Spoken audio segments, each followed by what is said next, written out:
saída foi no dia 15 e a chegada dia 3 de julho. Então hoje é o centenário perfeito do dia 3. Então aqui os registros do senhor. Ao contrário também.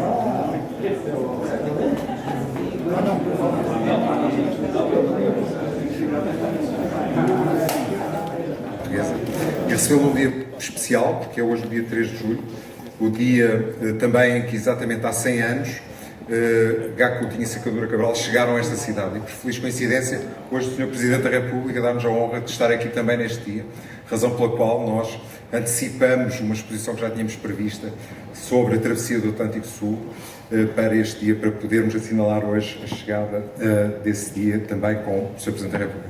Portanto, sem mais, Sr. Presidente da República, muito obrigado, um enorme prazer, uma enorme honra poder recebê-lo. Muito bem-vindo em nome do meu nome próprio, em nome do Consulado-Geral, todos os colaboradores e da comunidade portuguesa. Muito obrigado. Queridas e queridos amigos, portugueses e brasileiros, brasileiros e portugueses. Bom, em São Paulo eu sinto-me em casa. Para aqui veio o meu avô há muitos anos, no final do século XIX, 1881, salvo erro, e depois meus pais, e depois o irmão, e depois, enfim, a família que está aí presente e a que não está presente, esteve ontem presente, só falta ver a geração mais pequenina, que verei entretanto. E sinto-me em casa também porque aqui vim tantas vezes, que já conheço São Paulo e esta comunidade espetacular por dentro muito bem. Muito, muito bem. Como diz a grande Vila Morena, em cada esquina um amigo. E neste caso um amigo e uma amiga. Brasileiros, antes do mais. É difícil distinguir entre Brasil e Portugal. Luso-brasileiros. Mas uma palavra especial para as amigas e os amigos brasileiros. Que aqui vêm, este consulado, que estiveram noutras ocasiões, 2016, 2017, depois em 2000 e o ano passado, foi mais restrito por causa da pandemia, não foi possível aqui encontrar todas e todos. Hoje é um dia especial, como lembrou o nosso Consul-Geral. É especial porque estamos a celebrar, ao mesmo tempo, os 200 anos do Brasil e os 100 anos da chegada a Portugal, eu já digo a Portugal, a chegada a São Paulo, dos nossos heróis, Sacadura Cabral e Gago Coutinho. E ainda bem que fizeram a exposição. Eu devo dizer que já vi 4 ou 5 exposições sobre a matéria. E esta, eu não quero ofender as outras, porque são boas, mas esta é muito especial. Vi uma da Marinha mais ampla, depois uma mais restrita, Marinha e Força Aérea Portuguesa. Eu ainda sou desse tempo que se passava na guerra. Não, isso é a Segunda Guerra, isso não é o meu tempo. Não. Mas enfim, mas depois, mais tarde, o que se passou ainda lá, corria. E juntava-se a multidão e de repente o país esteve mobilizado, mas verdadeiramente mobilizado, em torno daqueles 2 heróis. E o Brasil também. E o Brasil também. É preciso compreender um bocadinho. O Brasil, naquela altura, tinha 100 anos de independência. 100 anos de independência quer dizer que tinha muito pouco tempo de República Brasileira. Porque o Império tinha vivido desde a proclamação da independência até 1891. Que é praticamente até ao fim do século XIX. Portanto, a República, que foi feita no Brasil, mesmo quase na viragem do século, 22 anos depois, era uma realidade muito jovem. Nossa era ainda mais jovem. Mas era muito, muito, muito jovem. Mas onde os portugueses e os descendentes de portugueses tinham um peso brutal. Isto aqui para nós ainda tem um peso brutal. Se formos ver bem, uma percentagem esmagadora do brasileiro tem uma pinga de sangue português. Se for ver bem. Eu penso que ainda não foi feita a alteração da lei da nacionalidade, porque se for feita para permitir ir até à quinta, sexta geração, então aí nós temos Uma invasão. que todo mundo, não, invasão já temos todo mundo é português, é brasileiro e é português. São Paulo daquela altura não é o São Paulo de hoje. 200 mil pessoas é uma loucura. É uma loucura. Foi uma apoteose. Há que dizer que no Rio também foi uma apoteose a ser. O Brasil tratou esta matéria como um triunfo brasileiro. Porque tinha sido o presidente Epitácio Pessoa a sugerir em Portugal a travessia aérea do Atlântico. Portanto, Epitácio Pessoa era uma pessoa muito, do que se conta, muito criativa, muito empática, muito imaginativa, e quando ele falou na travessia do Atlântico, as autoridades portuguesas olharam para ele e disseram: a ideia é muito boa, mas quer dizer, não é assim fácil de concretizar.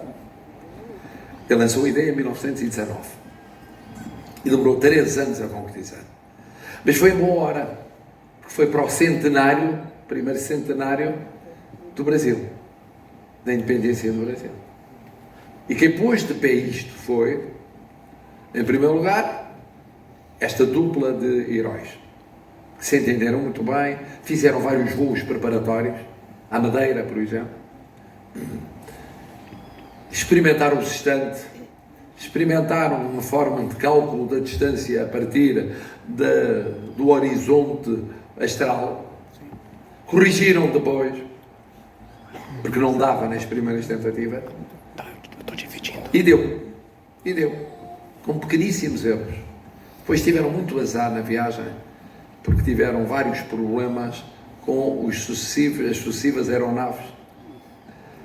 E o presidente Epitácio Pessoa, que ele era muito ansioso, era uma pessoa muito ansiosa, o que lhe funcionou bem na política do Brasil, porque ele, sendo ansioso, conseguiu resistir ao clima, que era um clima muito intenso no Brasil, como era em Portugal. Mas o nosso presidente era um bocadinho menos ansioso, o presidente António José de Almeida. Era médico, era mais paciente. O presidente brasileiro diz: mas o que é preciso? Eu mando uma aeronave, eu pago tudo, nós ajudamos tudo.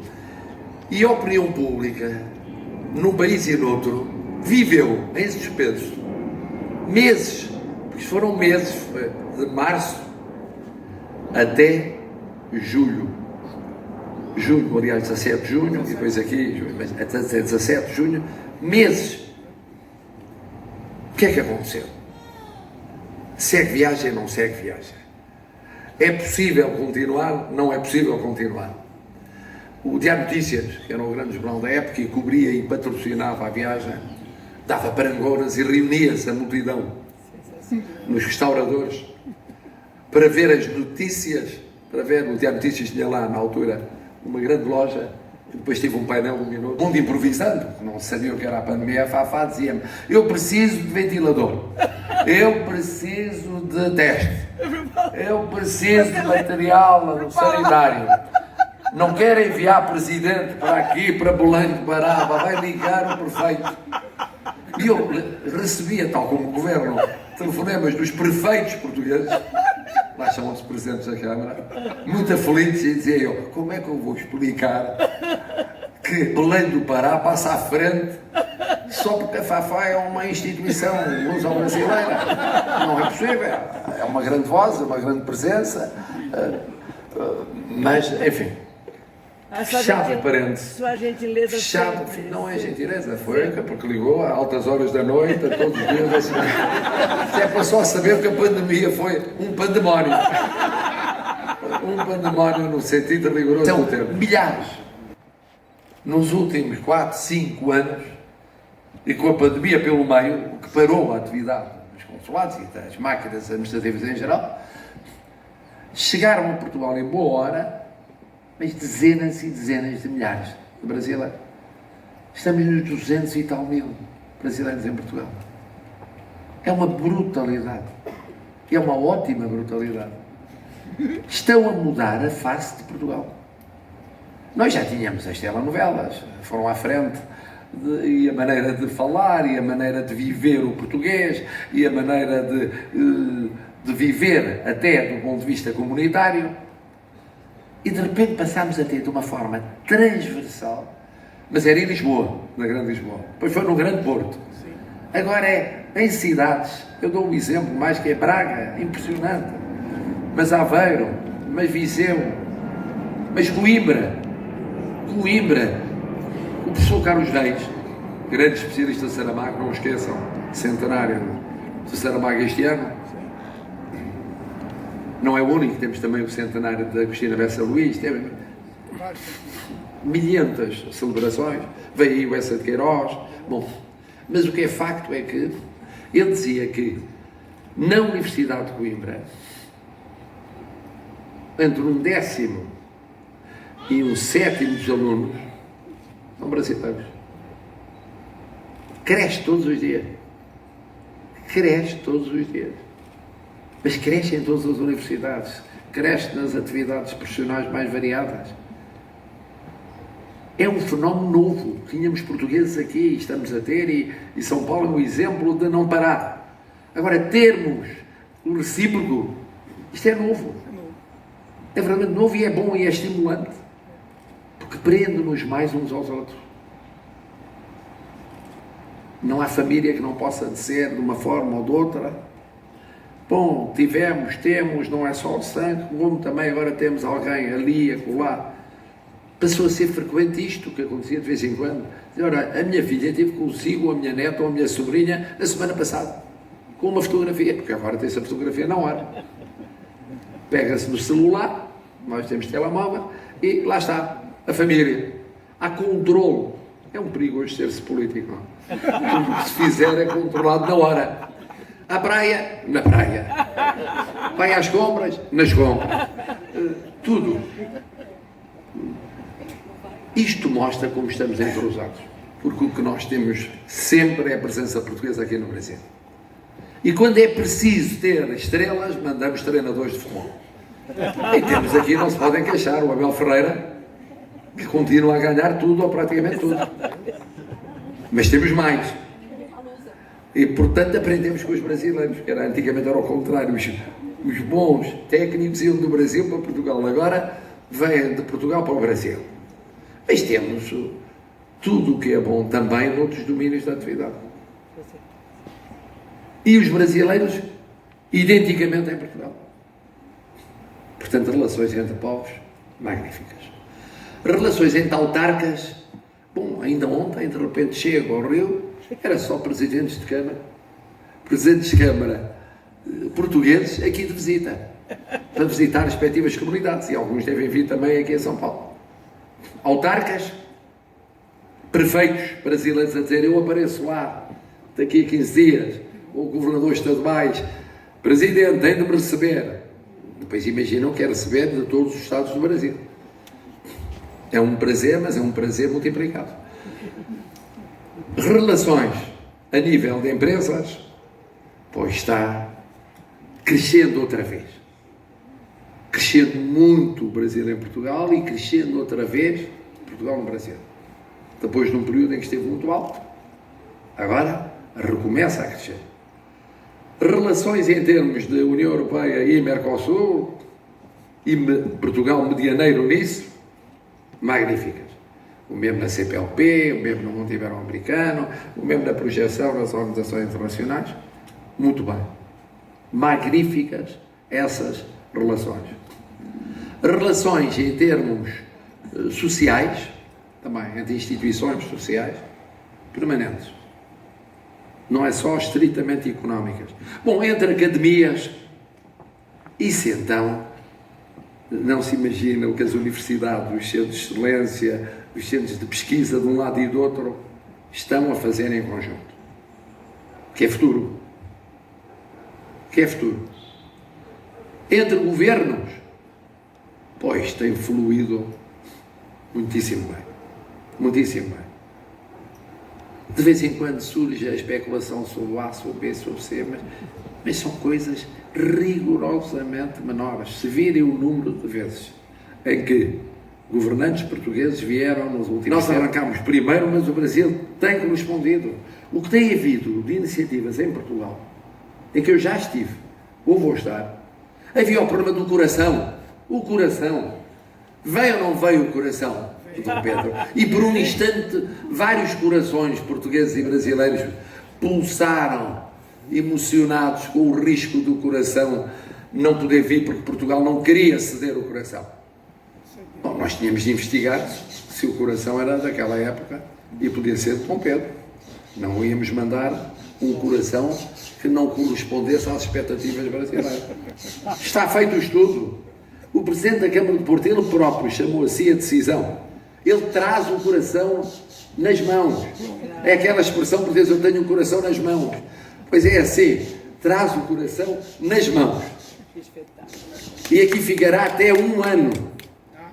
Até 1 ano. Nunca vi um coração tão importante estar tanto tempo cedido. Normalmente há cuidado no empréstimo de corações.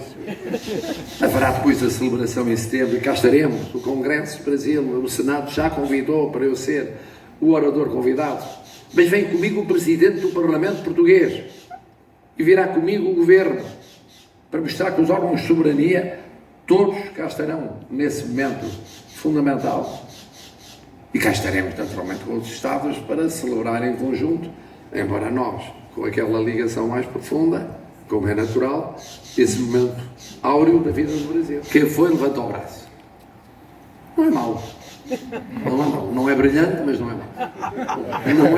Não é esfuziante, mas não é mau. É que um brasileiro, um português, um luso-brasileiro, não ter ido ver o quarto em que Dom Pedro nasceu e morreu, para já não há muitos casos de líderes que tenham nascido e morrido no mesmo quarto. Vivido menos de 35 anos. E durante esse período de tempo, atravessado várias vezes o Atlântico, imperador do Brasil, e tenha deixado como descendentes um imperador no Brasil e uma rainha em Portugal. Isto não há. Isto explicado a todo o mundo é a perplexidade. Não acreditam e não percebem porque é que nós tínhamos de nos dar tão bem. É sempre um problema, é família. Sempre. Tudo o que se passa entre nós é sempre em família. Em suma, agora o que temos pela frente é o futuro. E no futuro temos sempre a língua, a cultura, a educação, a qualificação, que é fundamental. A colaboração na transição energética, fundamental. E Portugal cá está, no Brasil, também para esse efeito. A transição digital, e na Web Summit, lá está uma presença brasileira ululante, de uma das vezes, entre gestores e empresários, não foi 400 ou 500. Depois, com a pandemia, diminuiu um pouco, mas tem de voltar a ser isso, em novembro, não se esqueçam. E, portanto, em tudo aquilo que é futuro, estamos a apostar em conjunto. Agora, ao almoço, que o último cálculo era de que 42% das receitas federais no Brasil vem de São Paulo, ou vai de São Paulo. 42%. Portanto, vejam a vossa responsabilidade. Fazem favor de gerar mais receitas fiscais federais, ou seja, criar mais riqueza, que se é bom para o Brasil, é bom para Portugal. Viva o Brasil, viva Portugal!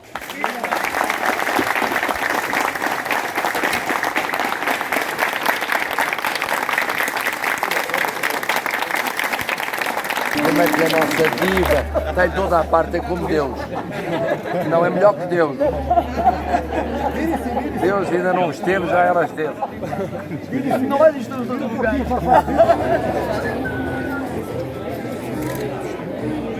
Olha para o papá.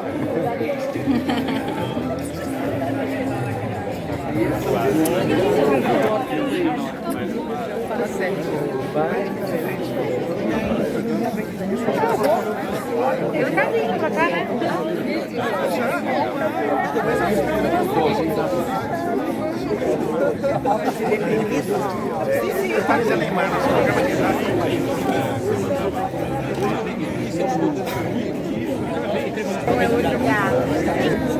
Eu vou lá. Muito bem. Chegando no momento certo. Isso é coisa de...